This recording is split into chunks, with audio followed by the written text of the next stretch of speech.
आइए ना। अरे बाबा के भजन सगरो सुनाता, सगरो सुनाता हो सगरो सुनाता। पिकअप डीजे देखा बनाता, देखो बनाता हो देखो बनाता। सारा संघटिया जुटल बड़े सा गाँव के चोटी पचीलम फुकाता। बेल के पतैया पर क्या लिखेगा? अरे बेल के पतैया पर जैसे लिखाता। बाबा के भजन सगरो सुनाता। ए ब्यास होई लेडीज बम चुपचाप और शांति से बैठल बालो, लागता के थकहरल बा। हाँ हाँ आवा लो। एक फुकरा वो मार ली जा। ए बम सुना है, एक वही है और उसी का सच्चा दरबार है। आप जैसे कवरियन को तो गांजा पीने में ही बहार है। बिना खींचा ले चिलम बोलेंगे क्या बोलोगी क्या सुनोगी? बिना खींचा ले चिलम बोलेंगे। ए डर मत बोला।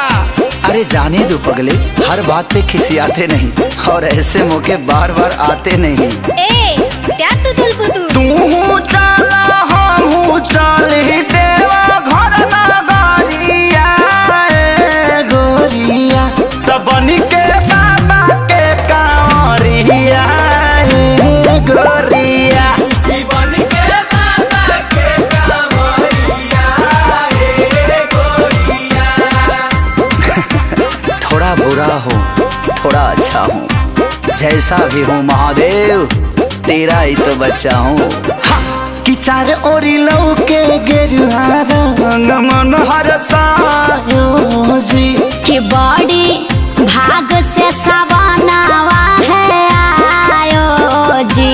तो करिया करिया में घपुनी बहरिसायो जी। चारों लौके गेरुआ रंग मन हरसायो जी। और क्या बोलोगी और क्या सुनोगी क्या करोगी? और कुछ नहीं। अरे चलत पौआ में पड़ गइल छाला। अरे तनिका दया कई दिए बाबा डमरू वाला। आज तनिका दया कई दिए बाबा डमरू वाला। अरे अखिल सिखे सारी के बहवा भरोसा। अरे नाम लायर भंगिया के पार करे है सब कोसा।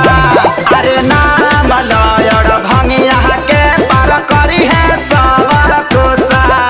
और क्या बोलेगा क्या सुनेगा क्या बोलेगा और कुछ नहीं बोला बम बोला तो रहा। Presented by Adi Shakti Films.